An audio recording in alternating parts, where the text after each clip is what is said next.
प्यारे बच्चों, आपका स्वागत है रे क्लासेस फिरोजाबाद में।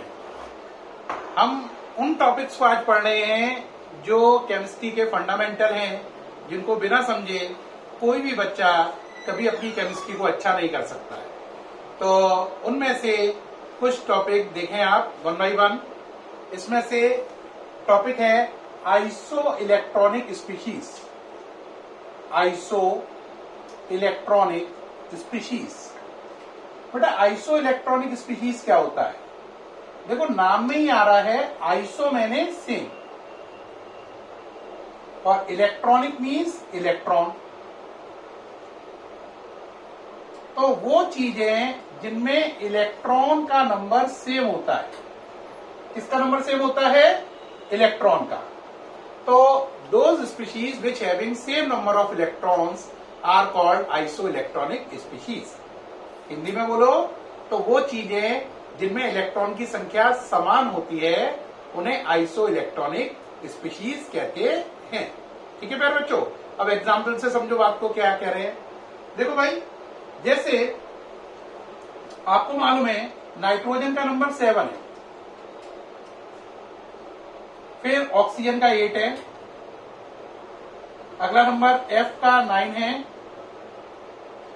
10 नंबर Na का है, 11 नंबर सोडियम का है, 12 नंबर Mg का है और 13 नंबर Al का है। तो नाइट्रोजन में 7 इलेक्ट्रॉन है, ऑक्सीजन में 8, इसमें 9, 10, 11, 12, 13, ये इनमें इलेक्ट्रॉन है। अब आपको अच्छे से मालूम है प्लस लगाने से इलेक्ट्रॉन कम हो जाते हैं और माइनस लगाने से इलेक्ट्रॉन ज्यादा हो जाते हैं, है ना? तो बेटे अगर सोचो इस नाइट्रोजन को मैं N-3 लिख दूं तो इस पर पहले कितने इलेक्ट्रॉन थे? 7।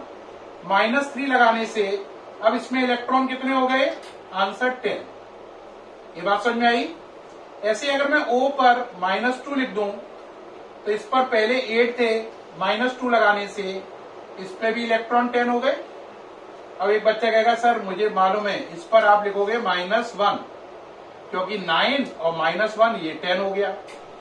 बिल्कुल ठीक बोला बच्चे। अब बताओ इस पे क्या करूं? इस पे तो पहले ही 10 है, तो ना प्लस लगाओ ना माइनस लगाओ, 10 है तो कोई दिक्कत ही नहीं है। इस पर 11 है तो इस पर लगाओ +1 क्योंकि प्लस लगाने से कम हो जाएगा।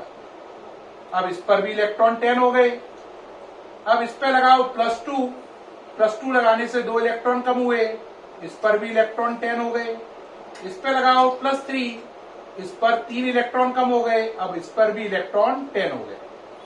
तो इस तरीके से हमने देखा कि N-3, O-2, F-1, Ne, Na+1, Mg+2, Al+3 इतनी सारी स्पीशीज हैं, सब पर इलेक्ट्रॉन कितने हैं? आंसर 10 है। तो ये सारी स्पीशीज एक दूसरे के लिए आइसो इलेक्ट्रॉनिक है क्योंकि सब पर इलेक्ट्रॉन की संख्या बराबर है और वो 10 है। तो N-3, O-2, F-1, Ne, Na+1, Mg+2 और Al+3 ये सब की सब एक दूसरे की आइसो इलेक्ट्रॉनिक स्पीशीज हैं। उम्मीद है बात समझ में आ गई होगी। देख लीजिए, ये सारी एक दूसरे की आइसो इलेक्ट्रॉनिक हैं। ये नहीं है इनमें इलेक्ट्रॉन अलग अलग है, ये हैं क्योंकि इनमें इलेक्ट्रॉन सेम है। इसके बाद बेटे नेक्स्ट टर्म आता है आइसो इलेक्ट्रॉनिक स्पीशीज के बाद एक टर्म आता है IIT में बड़ा पूछा जा रहा है, और जो बच्चे मेडिकल का एग्जाम दे रहे हैं उसमें नीट में भी बड़ा एक टर्म पूछा जा रहा है। वो टर्म है आइसोस्टर। क्या? आइसोस्टर।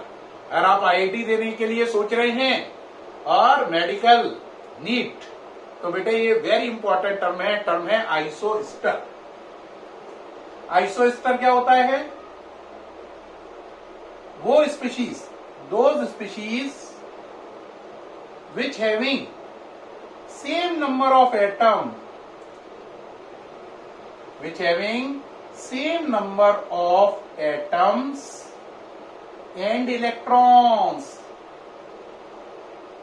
वो चीजें वो स्पीशीज जिनमें एटम्स और इलेक्ट्रॉन्स सेम होते हैं, इक्वल नंबर में होते हैं, उन्हें क्या बोलते हैं? आइसोस्टर। आइसोस्टर क्या है? वो चीजें जिनमें इलेक्ट्रॉन की संख्या और एटम की संख्या बिल्कुल बराबर होती है, उन्हें बोलते हैं आइसोस्टर। आईआईटी के लिए बड़ा इंपॉर्टेंट है और मेडिकल के लिए भी। अब देखो करेंगे कैसे? आप कहोगे एग्जाम्पल दो सर, समझ में नहीं आ रहा है ऐसे। एक चीज लो CO2, क्या लिया बोलो? CO2। क्या लिया बोलो? CO2। ठीक, ले लिया CO2। अब जरा बताओ CO2 में एटम कितने हैं? काउंट कर पाओगे?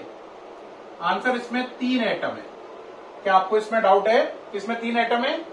एक बच्चा कहेगा कैसे? मैं कहूंगा COO CO2। अब जरा बताओ इलेक्ट्रॉन कितने होंगे इसमें? एक बच्चा बोलेगा कार्बन में 6, O में 8 होते हैं और दूसरे O में भी 8 होंगे, तो सर इसमें 22 इलेक्ट्रॉन्स हैं और 3 एटम है। तो प्यारे बच्चों आपने देखा CO2 में एटम्स कितने हैं? 3। एटम कौन कौन से हैं? C, O और O। ठीक, और इलेक्ट्रॉन्स कितने हैं? 22। अब आप एक और एग्जांपल लें, यहां पर चेंज कर दें N2O। अब बताओ इसमें एटम कितने हैं? गिनो जरा। NNO। NNO यानी कि 3। इलेक्ट्रॉन्स कितने? नाइट्रोजन में इलेक्ट्रॉन 7, दूसरे नाइट्रोजन में 7, ऑक्सीजन में 8। 7 7 14 प्लस 8 22। तो हमने देखा CO2 में एटम 3 है, N2O में एटम 3 है, इसमें इलेक्ट्रॉन CO2 में भी 22 हैं, N2O में भी 22 हैं, तो CO2 N2O का आइसोस्टर कहलाएगा। CO2 N2O का आइसोस्टर कहलाएगा क्योंकि दोनों मॉलिक्यूल में एटम सेम है और दोनों में इलेक्ट्रॉन सेम है। दोनों में एटम 3 है और इलेक्ट्रॉन 22 है।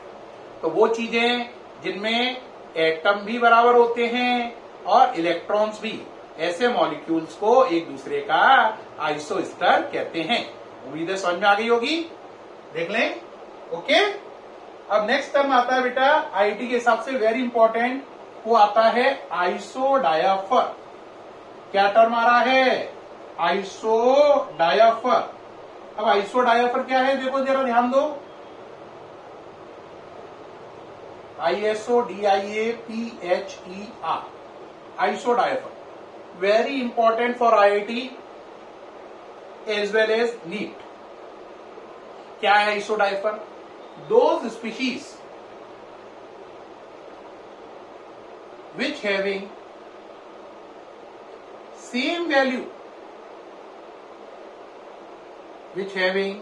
same value of n minus p। क्या मतलब हुआ? वो चीजें, वो स्पीशीज जिनमें n माइनस पी की वैल्यू सेम है। n का मतलब न्यूट्रॉन, p का मतलब प्रोटॉन, यानी पहली चीज का n माइनस पी निकाल लो, दूसरी चीज का n माइनस पी निकाल लो, वो दोनों का सेम आएगा। यानी कि पहली चीज के न्यूट्रॉन और प्रोटॉन निकाल लो, उनमें सब्ट्रैक्ट कर लो, आंसर आ जाएगा। ऐसी दूसरी चीज में न्यूट्रॉन निकाल लो, प्रोटॉन निकाल लो, सब्ट्रैक्ट कर लो, आंसर आ जाएगा। दोनों के आंसर सेम आएंगे। तो वो चीजें जिनकी n minus P value same होती है उन्हें आइसोडायाफर कहते हैं। बच्चा कहेगा समझाइए सर, अभी क्लियर नहीं हुआ, एग्जाम्पल दीजिए। देखो बेटा, आपने लिया 13Al27, एक बच्चे ने लिया 11Na23। क्या आप न्यूट्रॉन निकालना जानते हैं? कहोगे हाँ बिल्कुल, इसमें से इसे घटा दो, 27 में से 13 गए, न्यूट्रॉन कितने हुए बोलो? आंसर 14। यहां पे न्यूट्रॉन निकालो, 23 में से 11 गए, न्यूट्रॉन कितने हुए? 12। प्रोटॉन कहां होते हैं? नीचे लिखे होते हैं। प्रोटॉन कितने हैं? 13। प्रोटॉन कितने हैं बोलो? 11। तो इसमें न्यूट्रॉन 14 है, प्रोटॉन 13 है, तो n माइनस पी करो, 14 में से 13 माइनस करो, आंसर कितना आया? 1। ऐसे यहां पे आ जाओ, न्यूट्रॉन में से प्रोटॉन सब्ट्रैक्ट करो, 12 में से 11 सब्ट्रैक्ट करो, आंसर कितना आया 1। तो इसमें n माइनस पी करने पर 1 आ रहा है, इसमें भी n माइनस पी करने पर 1 आ रहा है। तो इसका मतलब 13Al27 11Na23 का आइसोडायाफर है।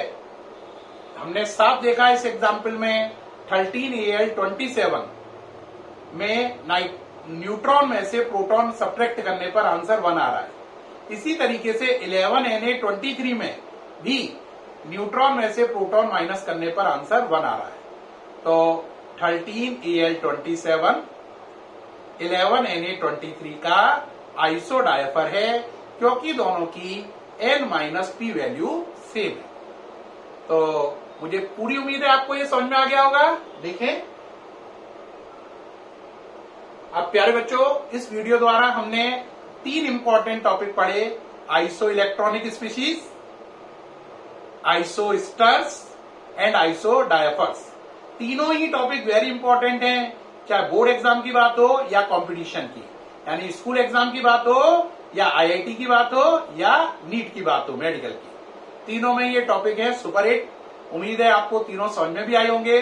अगर बहुत अच्छे समझ में आए हो प्लीज कॉम्प्लीमेंट करें, ठीक है। Thank you very much.